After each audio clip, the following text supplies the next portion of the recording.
He hasn't got it. And look, nobody doubts the fact that Vladimir Putin has nuclear weapons. We've covered that. We're aware. Yeah. The Russian people are aware. The world is aware. He's saying this in order to talk tough. And he's saying this, let's not forget, at a moment of total weakness. It used to be said that the Russian army was the second most powerful army in the world.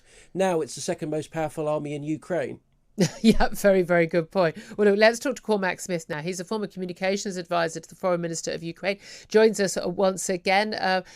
Cormac, I mean, there was so much to talk about before that address to the nation from Vladimir Putin. It had been expected yesterday and has been happening now. But now, obviously, developments are moving apace. The crucial thing here is we are talking about 4 different regions in the Donbass. Donetsk, Luhansk, been declared as independent regions previously. Kherson and Zaporizhzhia, announcing plans yesterday for referendums. Vladimir Putin has approved those referendums in those regions, currently under Russian occupation. But basically what he's trying to tell us is when they vote, as inevitably they will, to be part of Russia, the moment that Ukrainian troops approach those territories, as they are very close to doing, they will be invading not Ukrainian nations or independent nations, but the Russian nation. That takes things up a whole other notch, doesn't it? Julia, good morning.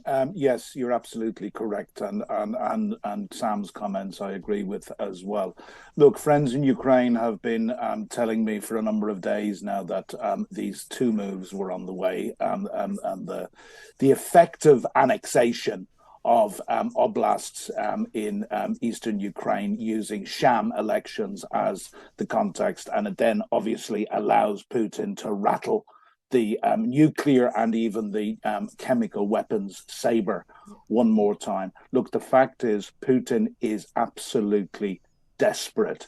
How the West acts now is absolutely critical. And in this context, I have got to say I am absolutely delighted with the announcement that Liz Truss made yesterday of at least equaling Boris Johnson's support. And I would remind people, it's not just the money that the UK pays, it's the leadership.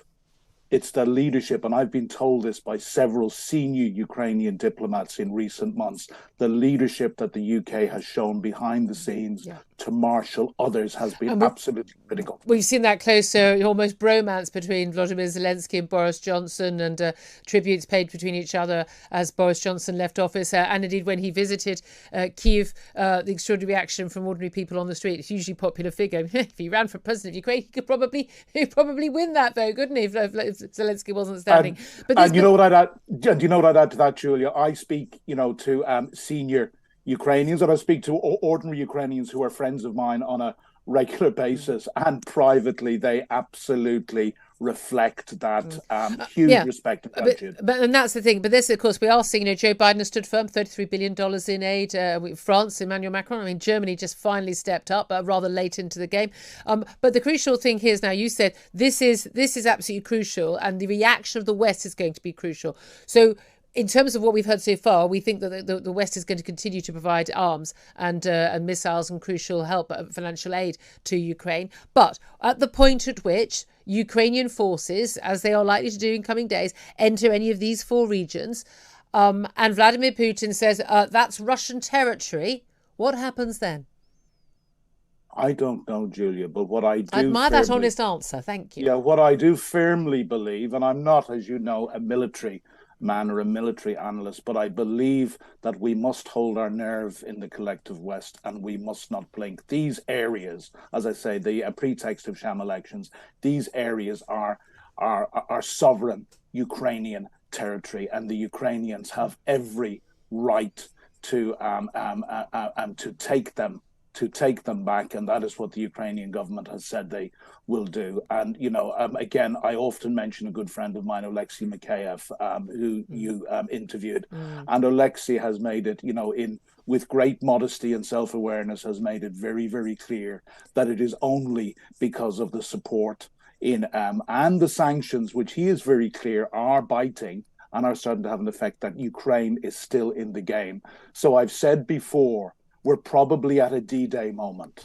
But what we know from D-Day, it was eventually a turning point, but only because we doubled down on the amount of armaments and men that we put into the battle. And we know unfortunately, there was an awful lot of fighting and dying to be done between D-Day and ultimate victory. Now, that's an analogy. It's not an exact comparison, but I think the important point is in the West, we must not blink. We must not be cowed by Putin's nuclear threats, and I fully expect chemical weapons threats to come along with those because, it's our whole rules-based order that's under attack here. Absolutely. Cormac Smith is a former advisor to the Foreign Minister of Ukraine. Thank you very much indeed for that. I'm just bringing in Sam Armstrong. Just really got about 20 seconds, but we must hold our nerve. We must not blink. I mean, he's right. This is the point where we're either going to defend democracy in the West or we're not.